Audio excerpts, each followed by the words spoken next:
La richesse.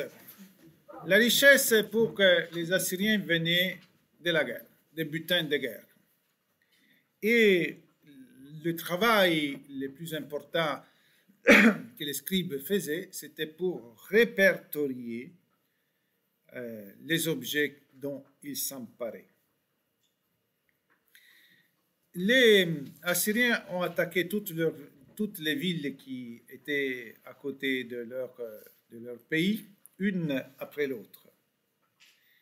Et ils sont devenus tellement redoutables que quelquefois, ils n'avaient même pas besoin de l'attaquer. Ils approchaient d'une ville et avant de l'attaquer, ils proposaient une négociation.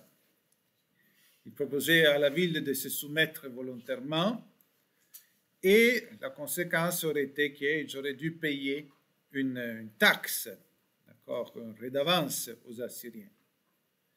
Si la ville osait résister, et les Assyriens devaient mettre la force pour la prendre, pour s'emparer de la ville, quand ils rentraient, ils étaient extrêmement cruels, surtout envers les chefs. Ils les mutilaient ou les décapitaient. Comprenez-vous qu'est-ce que ça veut dire mutiler? Ça veut dire couper une partie du corps, une main, un bras, une jambe, les aveugler. Ou la décapitation, ça veut dire vraiment couper la tête.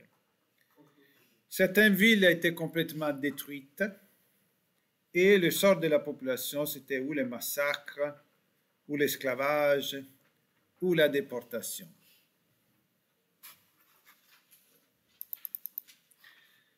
Dernier mot-clé, Assurbanipal. Le roi plus important des Assyriens, c'était Assurbanipal. C'est lui qui, dans l'année 650, a fait la conquête de l'Égypte. C'était la première fois que l'Égypte était soumise à un autre peuple.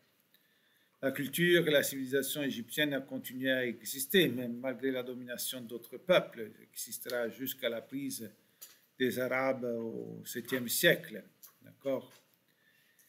Et Assurbanipal, c'était un grand héros ou un roi cruel et pervers selon les sources, selon les points de vue. D'accord? Ok. Une chose est sûre que sur lui, il y a beaucoup de documents, parce qu'on a composé beaucoup d'hymnes.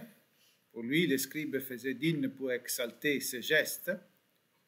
Aussi beaucoup de monuments royaux, des sculptures en bas-relief sur des édifices qui le représentaient et qui célébraient ses victoires. Sûrement, on peut lui créditer un mérite, c'est le fait qu'il a voulu la première bibliothèque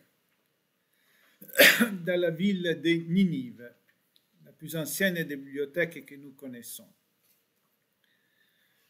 Comment c'était cette bibliothèque?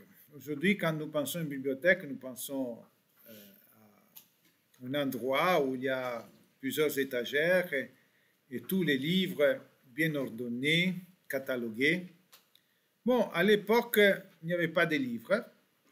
Les livres tels que nous connaissons, avec toutes les pages reliées d'un côté, n'existaient pas. C'est une invention du Moyen-Âge. Mais c'était des rouleaux. Hein? C'était encore l'écriture cunéiforme.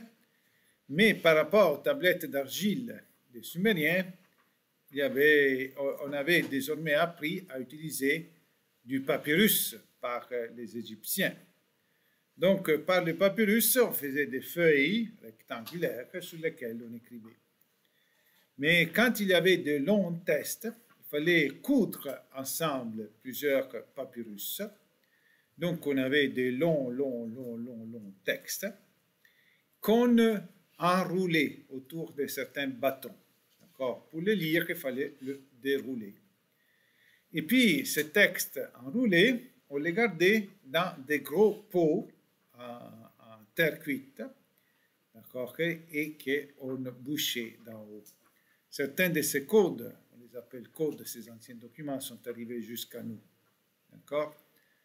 Donc, les bibliothèques, ce qui avait l'air, c'était des endroits où il y avait plein de pots, et dans les pots, il y avait plein de ces rouleaux écrit.